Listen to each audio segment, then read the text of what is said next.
Good morning students, कैसे हैं आप। आशा करता हूं आप सभी अच्छे होंगे। स्टूडेंट्स, आज हम आपकी पाठ्य पुस्तक पलाश के पाठ 5 जो कि है झांसी की रानी का अध्ययन करने जा रहे हैं। झांसी की रानी कविता का निर्माण सुभद्रा कुमारी चौहान ने किया था। झांसी की रानी लक्ष्मीबाई के बारे में आप सभी जानते हैं। झांसी की रानी जो कि अंग्रेजों से अपनी झांसी को बचाने के लिए भयंकर युद्ध किया और अंत में वीर गति को प्राप्त हुई। भारतीय वीरांगनाओं में झांसी की रानी लक्ष्मीबाई का नाम बहुत सम्मान के साथ में और विशेषता के साथ में लिया जाता है, आदर के साथ में लिया जाता है। तो आइए शुरू करते हैं पाठ झांसी की रानी लक्ष्मीबाई। इतिहास के पन्नों में झांसी की रानी लक्ष्मीबाई का नाम स्वर्णिम अक्षरों में लिखा गया है। जो हमारी इतिहास है उसमें झांसी की रानी लक्ष्मीबाई को बहुत सम्मान के साथ याद किया जाता है, इसलिए ऐसा कहा जाता है कि इनका नाम स्वर्णिम अक्षरों में, सोने के अक्षरों में लिखा गया है। प्रस्तुत पाठ रानी लक्ष्मीबाई के शौर्य को प्रतिबिंबित करता है, यानी कि इसमें रानी लक्ष्मीबाई का जो शौर्य है, उनकी जो वीरता है वो झलकती है। रानी लक्ष्मीबाई ने सन 1857 के संग्राम में अदम्य साहस का परिचय दिया था, अद्भुत साहस का परिचय दिया था। तो आइए शुरू करते हैं कविता झांसी की रानी, जिसे लिखा गया है सुभद्रा कुमारी चौहान के द्वारा। चमक उठी सन 57 में वह तलवार पुरानी थी, बुंदेले हर बोलो के मुंह हमने सुनी कहानी थी, खूब लड़ी मर्दानी वह तो झांसी वाली रानी थी। सन 1857 में जो भारतीय जनता के मन में स्वतंत्रता प्राप्ति की इच्छा समाप्त हो गई थी, वह इच्छा वापस चमक उठी थी लक्ष्मीबाई के प्रयासों से। इसीलिए यहाँ पे जो तलवार शब्द प्रयोग में लिया गया है, वह तलवार लोगों के मन में स्वतंत्रता प्राप्ति की इच्छा के लिए लिया गया है कि लोगों के मन में स्वतंत्रता प्राप्ति की जो इच्छा है वो दब गई थी और सन 1857 में वह पुरानी इच्छा वापस से चमककर सामने आई। बुंदेले हर बोलो के मुंह हमने सुनी कहानी थी। बुंदेले बुंदेलखंड के रहने वाले, बुंदेले शब्द यहाँ पे प्रयोग में लिया गया है।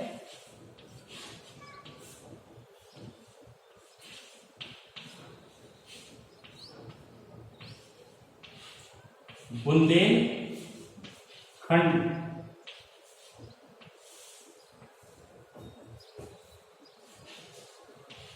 के रहने वाले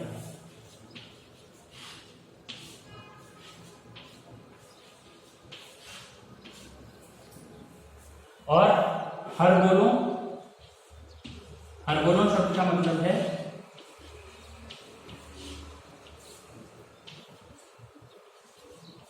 राजा महाराजाओं की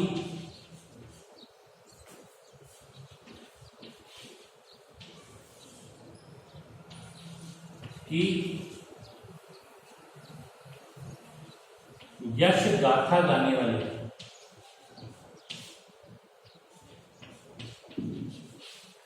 यश गाथा गाने वाले जो राजा महाराजा थे, उनकी यश गाथा, उनकी प्रसिद्धि के बारे में बताने वाले जो लोग थे, उन्हें हरबोले कहा जाता था। और वे कहाँ के रहने वाले थे? बुंदेलखंड में। बुंदेलखंड जो कि उत्तर प्रदेश में पड़ता है, उस स्थान के लोगों के मुंह से, उनके द्वारा हमने यह कहानी सुनी थी कि खूब लड़ी मर्दानी वह तो झांसी वाली रानी थी। वह झांसी की रानी लक्ष्मीबाई जो मर्दों के समान लड़ी थी और वह बहुत जोश के साथ और ऊर्जा के साथ लड़ी थी। एक बार फिर से देख लेते हैं। चमक उठी सन 57 में वह तलवार पुरानी थी, बुंदेले हर बोलों के मुंह हमने सुनी कहानी थी, खूब लड़ी मर्दानी वह तो झांसी वाली रानी थी।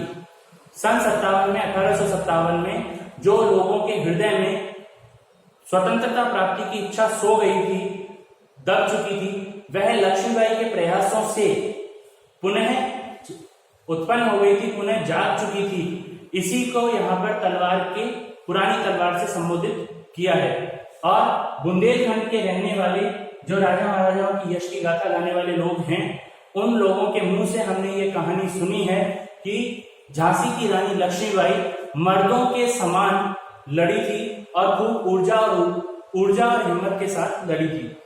कानपुर के नाना की, आगे बढ़ते हैं, कानपुर के नाना की मुंह बोली बहन छबीली थी। लक्ष्मीबाई नाम पिता की वह संतान अकेली थी। नाना के संग पढ़ती थी वह नाना के संग खेली थी। बर्छी ढाल कृपाण कटारी उसकी यही सहेली थी। कानपुर में नाना धुंधुपंत साहिब, कानपुर में एक विद्रोही नेता हुए हैं नाना धुंधुपंत साहिब, उनके साथ में ही उनकी वह मुंहबोली बहन थी और जो नाना साहब हैं वो उन्हें छबीली के नाम से पुकारा करते थे।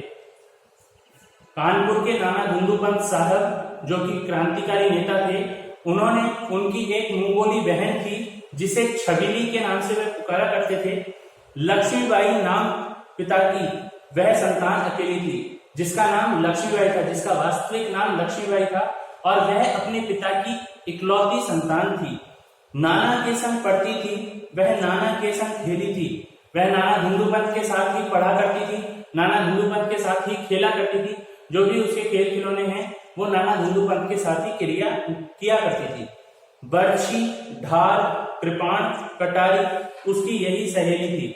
बचपन में बालिकाओं की अधिकतर सहेलियां गुड़िया और अन्य खिलौने होते हैं, लेकिन लक्ष्मीबाई के जो खिलौने थे जो उसके साथ में जिनके साथ वह खेला करती थी वह बर्छी ढाल कृपाण कटारी। बर्छी होती है छोटी तलवार, बर्छी कुछ इस तरीके की तलवार होती है।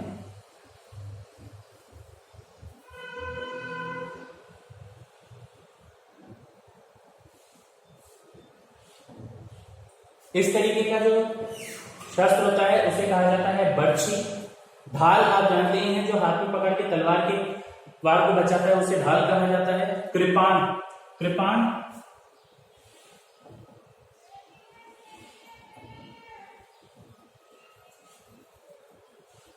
कुछ इस तरीके की होती है। और कटार कृपाण से थोड़ी सी बड़ी होती है, उसे कहा जाता है कटार। तो यही उसकी सहेली थी, इन्हीं के साथ वह खेला करती थी, इन्हीं के साथ अपना जीवन व्यतीत करती थी। आगे कहते हैं, वीर शिवाजी की गाथाएं उसको याद जवानी थी। बुंदेलहर बोलो के मुंह हमने सुनी कहानी थी। खूब लड़ी मर्दानी वह तो झांसी वाली रानी थी। तो वीर शिवाजी जो छत्रपति शिवाजी हैं, जिन्होंने वीरता के अद्भुत दृश्य लोगों के सामने दिए हैं, अपना अद्भुत साहस लोगों के सामने दिखाया है, उन शिवाजी की गाथाएं, उनकी कहानियां लक्ष्मीबाई को मुंह जबानी याद थी। बुंदेलखंड के रहने वाले राजा महाराजाओं की यश की गाथा गाने वाले लोगों के मुंह से हमने यह बात सुनी है कि वह मर्दों के समान मर्दों के साथ लड़ने वाली झांसी की रानी लक्ष्मीबाई थी। आगे बढ़ते हैं, हुई वीरता की वैभव के साथ सगाई झांसी में। ब्याह हुआ रानी बन आई लक्ष्मीबाई झांसी में। राजमहल में बजी बधाई खुशियां छाई झांसी में। सुभट बुंदेलों की विरदावली सी वह आई झांसी में। हुई वीरता की वैभव के साथ सगाई झांसी में। वीरता अर्थात लक्ष्मीबाई की, वैभव राव गंगाधर या गंगाधर राव, यहाँ पे वैभव शब्द का तात्पर्य लिया गया है वैभव अर्थात झांसी के राजा। कौन थे? गंगाधर राव। वैभव शब्द का प्रयोग किया गया है झांसी के राजा गंगाधर राव के लिए, और वीरता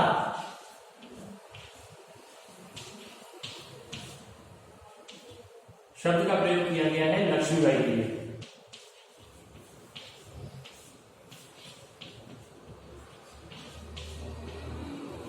तो इसमें बताया गया है कि वीरता के रूप लक्ष्मीबाई की सगाई वैभव के रूप झांसी के राजा गंगाधर राव के साथ झांसी में उनकी सगाई हुई। वीरता की रूप लक्ष्मीबाई की सगाई वैभव के रूप झांसी के राजा गंगाधर राव के साथ झांसी में हुई। ब्याह हुआ रानी बन आई लक्ष्मीबाई झांसी में। लक्ष्मीबाई का विवाह हुआ और वो रानी बनकर झांसी में आई। राजमहल में बजी बधाई, जो झांसी का राजमहल था उसमें बजी बधाई, बधाई अर्थात मंगल गीत गाए जाने लगे।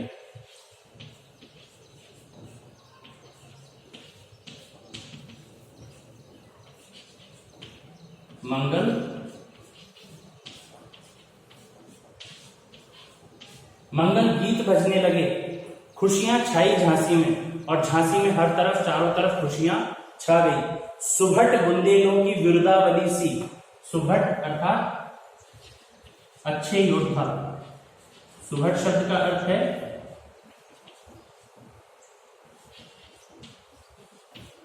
महान योद्धा। विरुदावली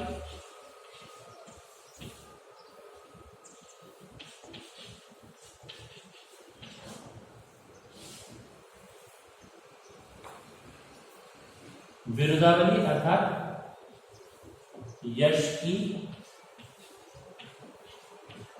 गाथा। तो सुबट बुंदेलों की विरुदावली सी, महान बुंदेलखंड के महान योद्धाओं की यश की गाथा के जैसी, महान बुंदेलखंड के महान योद्धाओं की यश की गाथा के जैसे वह झांसी में आई। सुबट शब्द का अर्थ है महान योद्धा, विरुदावली शब्द का अर्थ है यश की गाथा।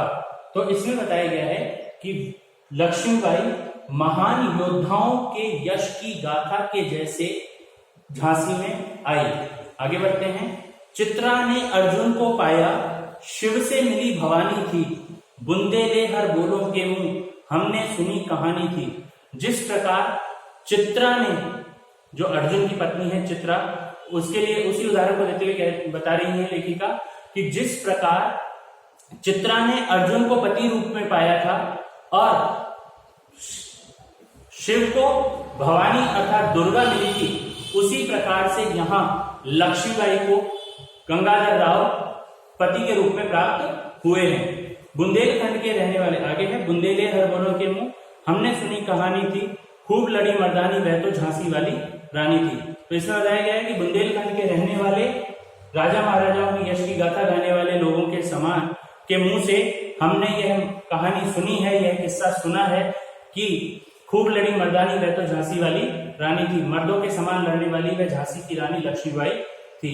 तो दोस्तों ये थी झांसी की रानी लक्ष्मीबाई का एक भाग। आपको गृह कार्य के रूप में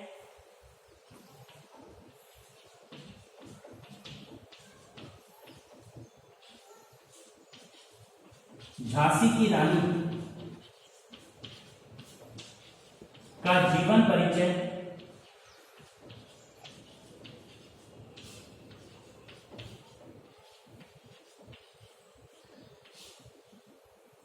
अपने शब्दों में लिखना है।